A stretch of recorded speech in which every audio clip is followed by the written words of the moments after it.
We're live and I'm eating my Revita and turkey breakfast. Very good morning. Who's on the line? Calvin. Calvin, baby, good morning. Buenos dias, Calvin. It's the weekend nearly, but it's nearly the weekend of the Clásico. So we've gone a little bit man bites dog.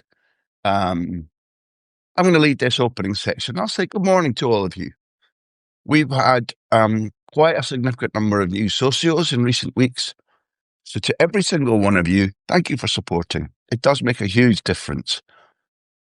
If anybody's watching this intro and saying, fancy a bit of Pete Jensen every Thursday or Friday, then it's £4 a month or £30 takes you all the way through to next July when we collide with Mars, as Frank Sinatra would sing. Revista de la Liga needs you, but I welcome all of you who've joined recently. And I guess one of the reasons that you've got excited recently is it's the Clásico. We're going to be, 10 games into La Liga.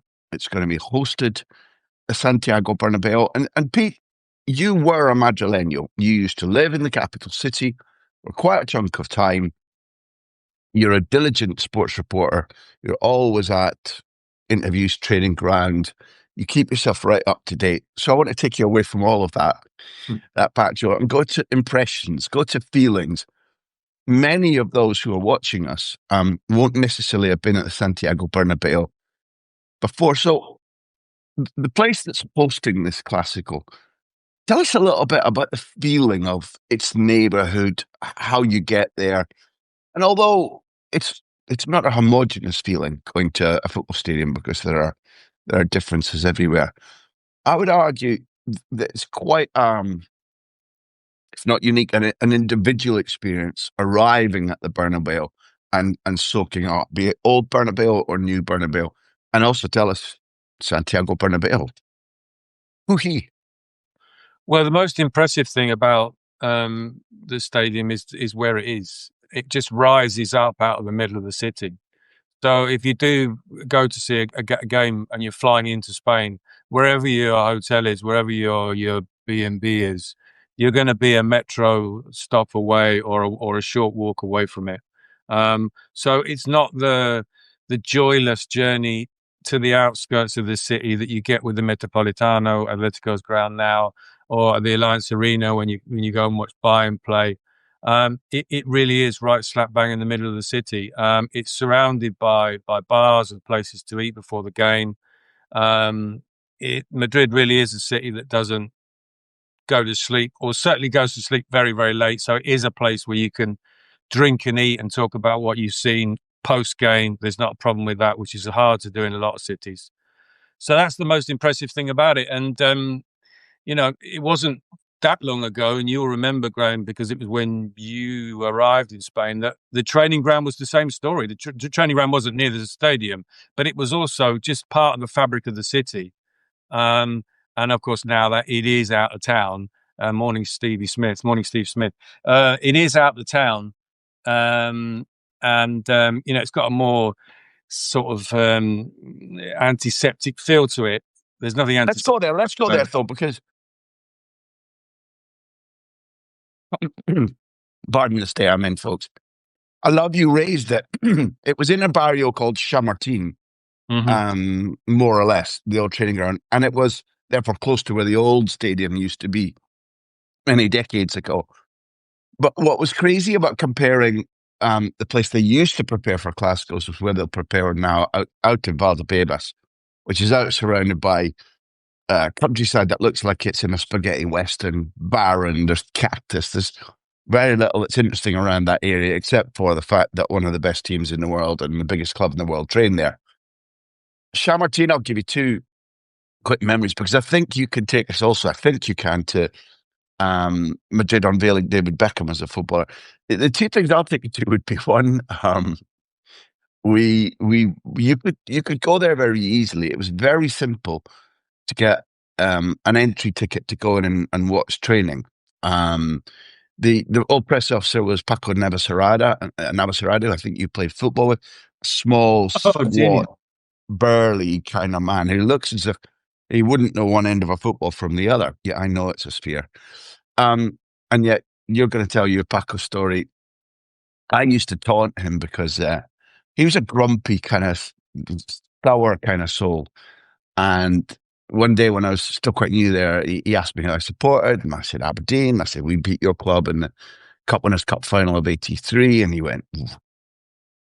And the sour milk got sourer still because he'd been on military service. This is Real Madrid's press officer. He'd been on military service in 1983, out I think in Extremadura, over by Portugal.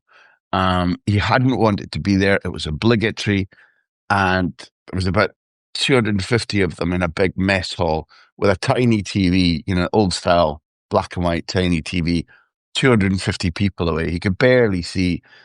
And he said, and on top of it all, your guys won. And that was the season we lost 5 trophies. So how I got him to credit me for training, I don't know. But I remember one time we went there, and it was Roberto Carlos's birthday. And we were in the cafeteria just having an espresso and waiting to go out and look at training. And in he came and shared the cake around the journalists, which, it's just unthinkable these days. You're not, it's like superstar, pop star writers, don't only fill the elite players' dressing room with white tigers and brown Maltesers, but don't look at them in the eye. But Roberto Carlos was in chopping out this birthday cake and handing out to all and sundry, although it was a Tuesday. And I remember another time when we went in and watched training. It was relatively late in Steve McManaman's career, but still with maybe a year and a half to go. And went in, and he came out and wandered. And I said, "Oh, it's you," because I'd done really well with it. Help of a man called Eduardo Tarica. We'd broken the back page story on our own of McManaman's going to join Real Madrid for free on a Bosman, blah blah blah. And he always got mad about how did you get that story? It was Eduardo Tarica knew about it and told me about it. So he went, morning. He said, morning. He said, still dressing from a jumble sale, I see. It's just one of the great remarks of all time. And access is what I'm talking about. You used to be able to get in there, and it felt a much more enjoyable place to ply our trade. Well, Paco was legendary, as you say. What's the line of the song? A man so large he barely fitted his circumstances. He was a big guy. He was a unit. We played a press game before the Madrid derby, and he was sort of wheezing in the first 5 minutes, and you were thinking that he was going to struggle to make it through. The first time the ball came to him, he took it down on his chest, down onto the knee, and he thumped it on the volley from the edge of the penalty area, and it went in the top corner, and everyone just thought, oh, okay, so he can play. So that was Paco, and it was just an altogether more organic experience going to watch them train. You could watch them train. That's the first difference. And after they left the training ground that you're talking about at Chamartin, they then went to Las Rosas, where you've been a million times because it's where Spain train. And the access there was also incredible. The players would just wander out towards their cars, and you could follow them to their car park. Many a time you'd stop and chat with not so much with David Beckham, but Michael Owen would always stop for a word and just to get the lowdown on when exactly they were playing at the weekend and where, because he wasn't always fully tuned in to what was happening. And of course now, morning Paul H.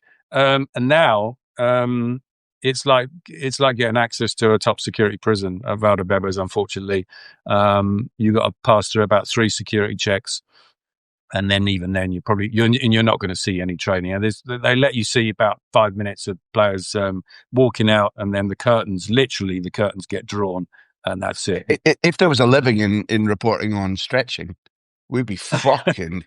We'd be coining it in, right?